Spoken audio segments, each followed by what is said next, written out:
Today on Spotlight on the Arts, artist Larry Carver.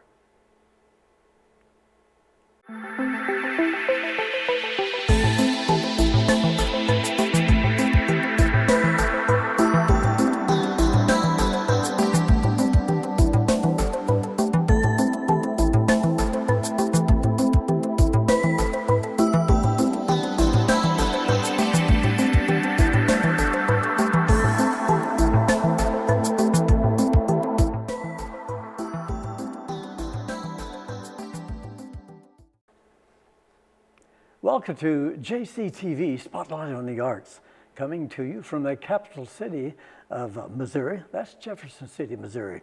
I'm your host, Rick Jey, and with me today is a special guest I enjoy inviting back and having at the round table, Mr. Larry Carver of Jefferson City, Missouri. And if you will join me in welcoming Mr. Carver back to Spotlight on the Arts. I'm truly excited again to turn the spotlight on you, Mr. Carver. Well, thanks for having me back, Rick Jey. And I guess I was the first one on one of your shows.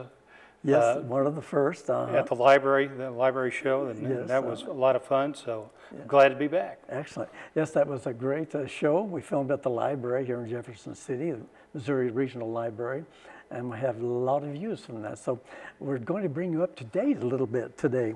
Yes, you were on the show on Mid-Missouri Art News. Today you're on a special show called Spotlight on the Arts to bring people up to date.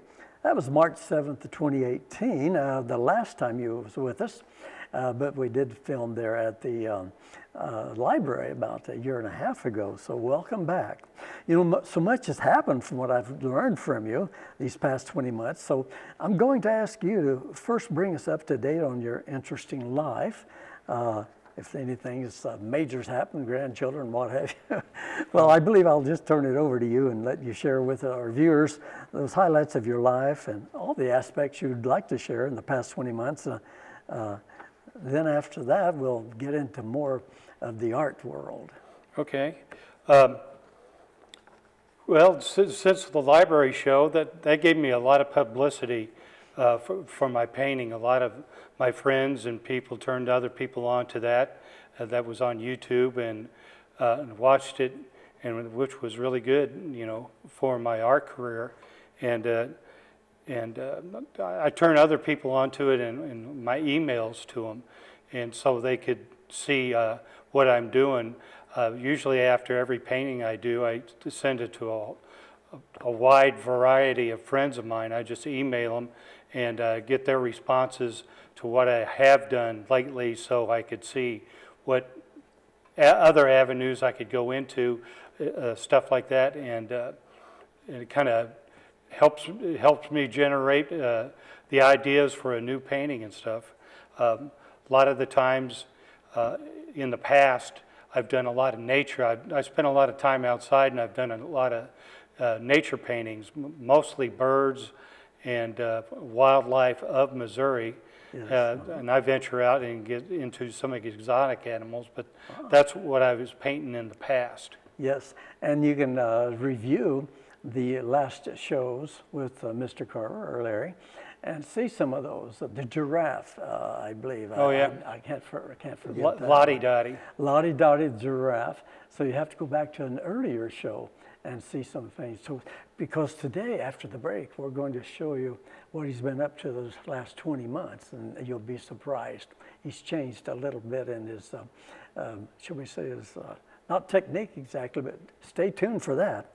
Well, you know, Larry's brought up a point. The show has been very successful worldwide. We're getting viewers from all over the world, China, Brazil, and what have you. I recently received an email inviting me personally to spend a 10-day visit in Tuscany, Italy, and paint a painting which will go on sale into a show at the end of the year. So again, the show has offered me a chance with my art to travel to Tuscany, Italy. Well, congrats. Well, thank you. Hopefully scheduling that in 2020. Well, the clock is ticking away, Larry, so let's go ahead and try to pinpoint a few things a new artist might look to, or someone that is in a rut. Let's just share with us how you became interested, or inspired is a better word, to become an artist. I always try to do self-induced art education. I go to YouTube almost every day and just watch other people paint. A lot of times to music. I paint to music all the time. Yes. It's mostly light jazz and stuff like that, but just watching other people painting their techniques of how they apply acrylic to canvas. I like acrylic. I've almost done every type of medium. I started out in pointillism with ink, and then I did a little acrylic for a while, did oils, did pastels. I did some portraits in pastels, and I always went back to acrylic. Well, Larry, you're always surprising us with some honors. Any honors that you've received? We're going to talk about one of very great opinion in the second segment of the show. Have you received any honors with your travels from watercolor? You used to do a lot of watercolor. Yeah. Well, when I was in high school in watercolor, I won an award at Southwest Missouri State, and when I was in high school, and later on, I applied. I subscribed to the Artist magazine, and I see the articles in there, and I thought, well, I think just for fun, I'll apply to those contests that they had in their national contest. And I got accepted in Acrylic Works 3 and 5 with 2 different paintings. But the editor of Northlight Books wrote back to me and liked one of them so well that they put it in another book called Journey to Animals. And that same picture was in there, Blue Voices and Winter Lore. And currently I'm doing a companion piece to that, and I'm just starting it right now. So it's similar, but I like doing companion pieces in my artwork. I see. Now, you spoke of Northlight Books published works. Is that still available? I'm assuming so. It's still available. You just have to write to Northlight Books or go to their website. And each year they have like Acrylic Works 3, 4, 5, and 6, and I think maybe they're up to 8 right now. So it's an honor to be in it. I've been in another show down in Creve Coeur, and one of my paintings made it on the cover of their competition catalog. So that's an honor too. So you're well established. Larry's work speaks for itself. We all paint from the heart, from our interests. And again, looking at Larry's work is very inspiring, just to take a look at what he does accomplish with the brush or what have you. Well, any acknowledgments lately, shall we say, the past 20 months you'd like to speak about? Well, again, I'm going to try to get into some of those other national competitions. It really helps you inspire yourself to get better all the time. I don't always make it in those national shows, but when I do, it's great. And the acknowledgement of your friends and family and patrons, it really helps to get in those bigger shows other than the local shows, which is great in itself. But national shows, that's what I want to aspire to work myself up into those competitions. Right. So, that's a good point. I try to not only tell or speak with artists and or artists in the entertainment world. You seek certain levels of your work, whether it to be acting or musician with the band or whatever. So there's always certain levels that you can reach, and you can become, should we say, number 1 in your field, or number 2 or 3, whatever level. That's still an accomplishment, and should we say you can be known for that level, but still, like you're saying, you're trying to reach on further. So a person ought to pat themselves on the back, is what I'm getting at some level, and say, well, I've gotten this far. I need a pat on the back, and then you take a deep breath and step back and go forward again for the next level. So Larry's pretty well explained that from his own experience. Well, now, changes in your medium or subject matter. We're going to talk more about the change, I believe, is portraits that you turn to. Yep. In the past, I did, like I said, I did a lot of animals. I haven't really ventured out into too many landscapes, but animals in their habitat, like quail, exotic animals in their habitat. And it was, I thought I was kind of getting in a rut. And years and years ago, I did caricatures, like cartoons, and I thought, well, I'll just venture into portraits. So I tried one out, and it worked real good, and I kept trying, and so I kind of lean towards portraits now. But I'm going to get back into nature and maybe mix them both back and forth so I don't get myself into a rut with portraits. And you said nature. I guess it's a good time to welcome everyone. Larry is going to be showing again in the exhibit coming up in May and June of 2020 at the Runge Conservation Nature Center. Mm-hmm. He'll be showing a piece there that'll be identifiable to nature or conservation. So we look forward to that, and you're on the invitation list, and so we can't wait to see what you'll provide us there. Well, Larry, we must take a break, so please make yourself comfortable, take a deep breath, enjoy the sun's the sunshine? Get a little tan while we look at these special messages. In fact, when we come back after the break, Mr. Carver will share more with us of those highlights in the future, and we'll take a look at some of those paintings of the past. There's so much more here on Spotlight on the Arts. So stay tuned. We'll be right back.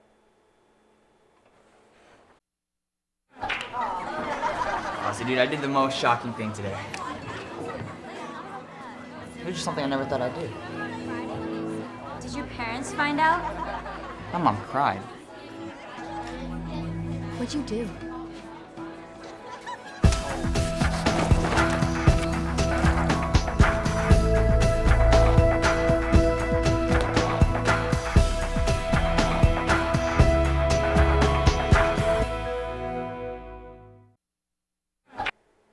Welcome back, everyone, to Spotlight on the Arts here in Jefferson City, Missouri.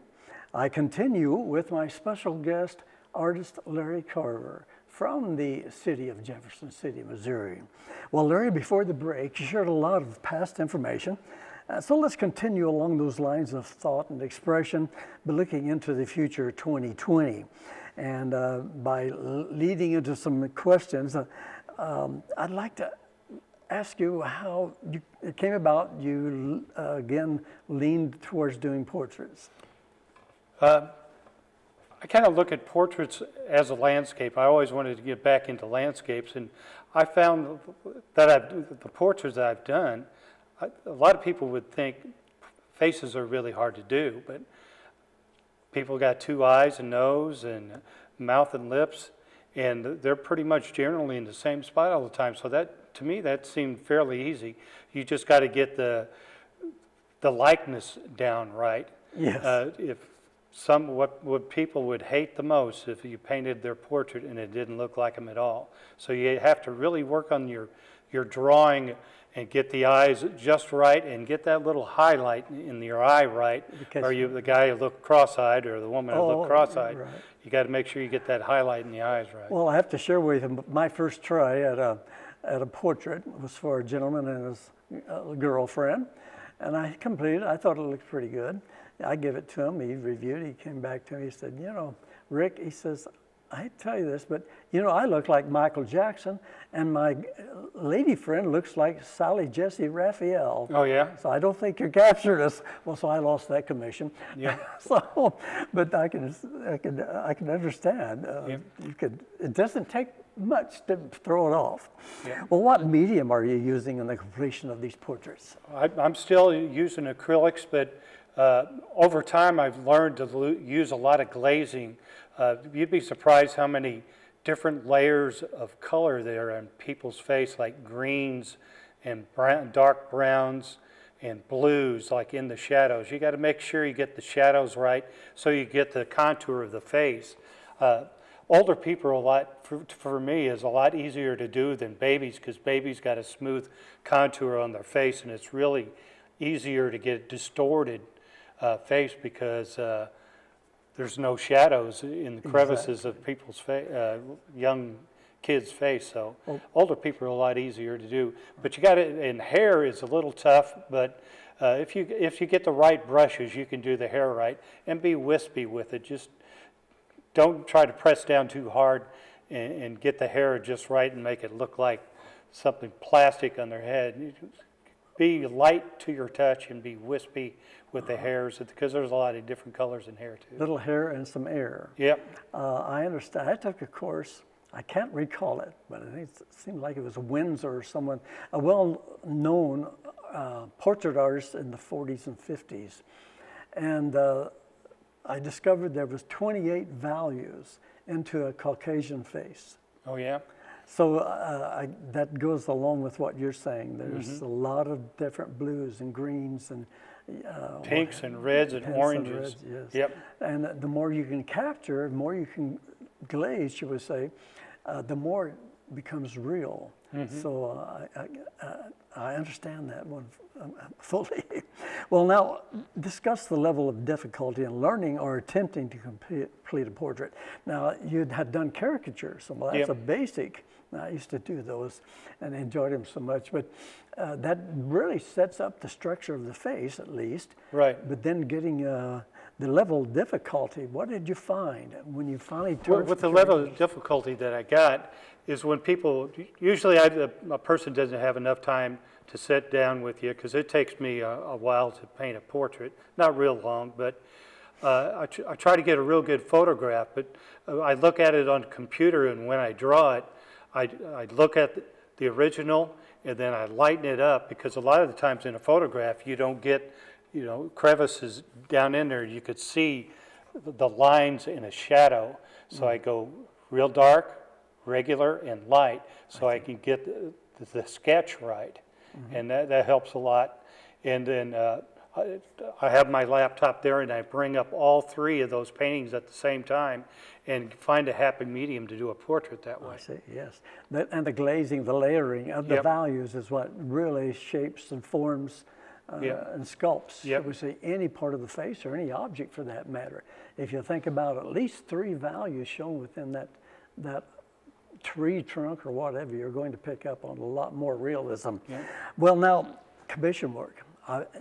Doing portraits, you do commission work, correct? Almost exclusive commission work that I do now, because that way, I got a day job, but I like doing art at night, but I kind of like getting paid for it too, so that's when I do my commission work, and I've just kind of let it play itself into my art, because once I put it out there on the website and my name gets around a little bit, people say, "Yeah, I got something for you to do. What's your timeline of getting it done?" So here lately in 2019, I've been busy all the time. Excellent. Doing commission portrait work. So. Right, and we're going to take a look at some of those, so don't go away. Can you give us a ballpark figure how long it takes you to complete a portrait? It takes probably 20 hours to 40 hours to get it done. It all depends on the complexity.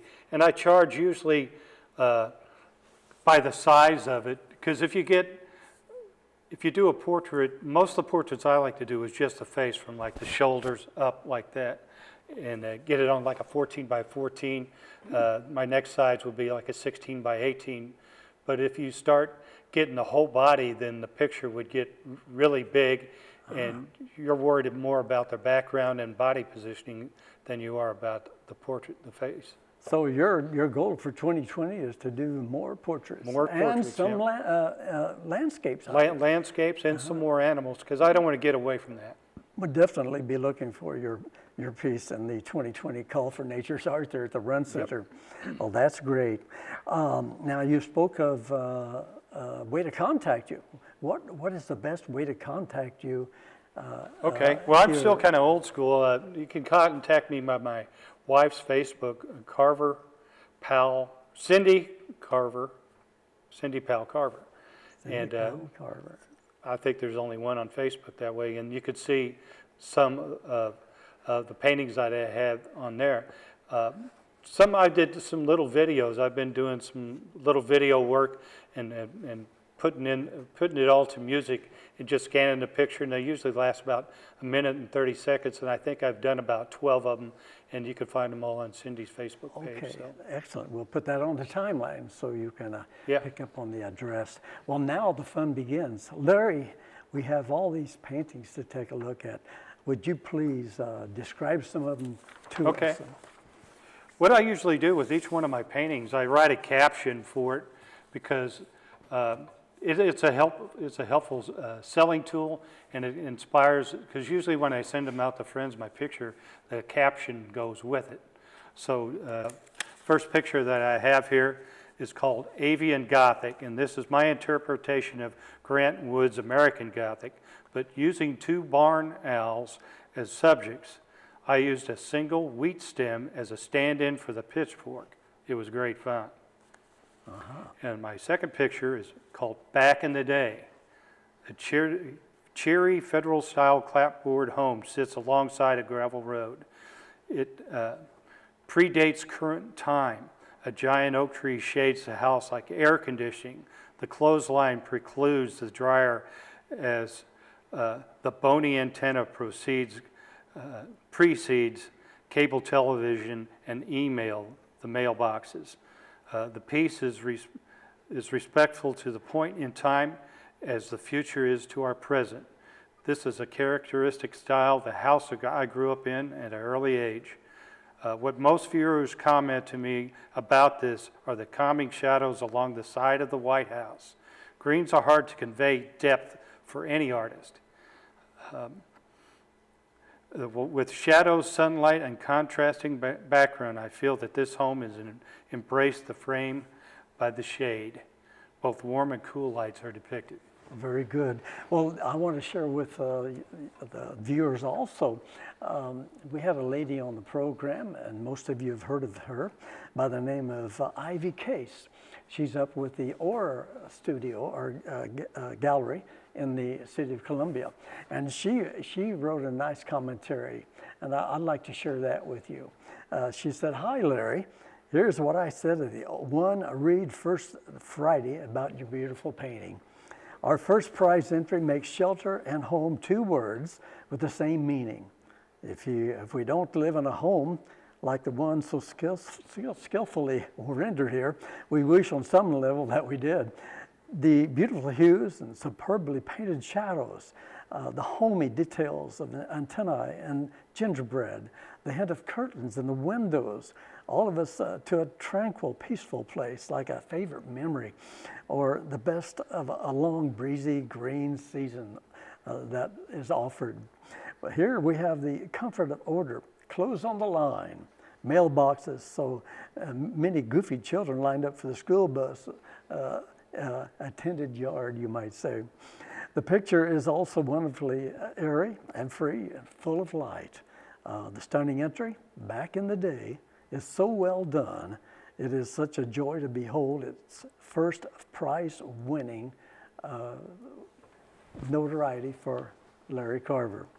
I enjoy getting to see it at work every day. Congratulations on your win. Ivy Case, director of the Orr Street Studios." Well, that's quite a statement and well put, because the painting does give all that. Yeah, that she talks about. It was Now, rather strange because we was in there and we was all sitting in the Orr Street Gallery, and she just started saying that, and all of a sudden, well, wow, that was my painting, and it won first place, and there was a whole bunch of people there, so it was really cool that happened. Well, that's a good example. Now, tell us a little bit about. Bluebirds are the symbol of songwriters. A folklore states revealed inside persimmons are the symbol of harshness for the upcoming winter. Stay mild and sing for spring. This narrative now bonds them for an imminent change of the seasons. The chroma of birds complements the fall flora. The complexity of the entwining leaves were challenging. Excellent. And the eye to eye. Yes. Two enlicely species, an elephant and an egret, share the camaraderie under the dapple shade. This was a study of texture for me. And the game of their lives. The square of a chessboard afforded itself a different composition than the more common regular one. A gorilla fills the background. Each species has shared this planet for millennia, but as time goes by, the dominant changes amongst the subspecies and the challenge becomes the game of their lives. And no riders, a Model A Ford. Yep, a Model A Ford sits abandoned in a frigid sleet and snow. The steering wheel is occupied by a snowy owl while another one sits outside the vehicle on a nearby post, eyeing inside, peeved at the other. A heavily snow-laden cedar tree drapes the background. This was inspired by my winter strolls in the wood as a young boy on our farm. I found a carcass of a Model A in a dump site on our property, overgrown by cedar trees. This is one of my most popular paintings. Now the rogue raven, boy, that speaks well for the ravens. Yep. This lone raven chooses to consume his finding settled on a fence within a run-down cornfield. He hesitates to rejoin the others, if at all. A fall moon looms in the distance as nightfall approaches. Cindy and I ventured up Highway 50 and borrowed corn stalks used as props for this painting. The green lichen and moss also added to the atmosphere. Ravens are a favorite subject of mine. Well, let's look at Zoe, Poco, and Binkley. Okay. And tell us what's happening with Zoe, Poco, and Binkley. This was a commission portrait of a client's beloved trio of pooches while they all are lounging on the regal green fabric. The middle pup, Poco, is deceased now, and all three of these were never together. So I combined photographs and made this painting of that one. Now, the father and son is a great example of your portrait work. Let's tell us about that. Yeah, this was commissioned by a friend of mine, and his father-in-law is deceased, but his grandfather is still living. And I got different photographs from him, and I combined them all, and it was set in cold weather, and they all like to do ocean fishing together. So I combined them all, and once he gave it to his wife for her birthday, she started to cry. Oh my, I see. Well, Larry, we're just about out of time. So do you have any closing words? Thanks for sharing all that information on your paintings. So descriptive. Do you have any closing words you'd like to pass on to the viewers? I just tell everybody, if you want to improve, and if art is your hobby, keep on painting and paint all the time, and you'll watch your work improve. Thank you, thank you. Well, Mr. Carver, again, I want to thank you for being our guest once again here at JCTV, this time under the spotlight on the arts. It's been really inspiring to visit with you again, and it has been a formative experience for myself, and I hope for the viewers. My thanks goes out to JCTV producer Gloria Enlow and crew, and thank you, our viewers, for joining me. I'm Rick Jey saying, look for more Spotlight on the Arts right here at JCTV, and don't forget YouTube.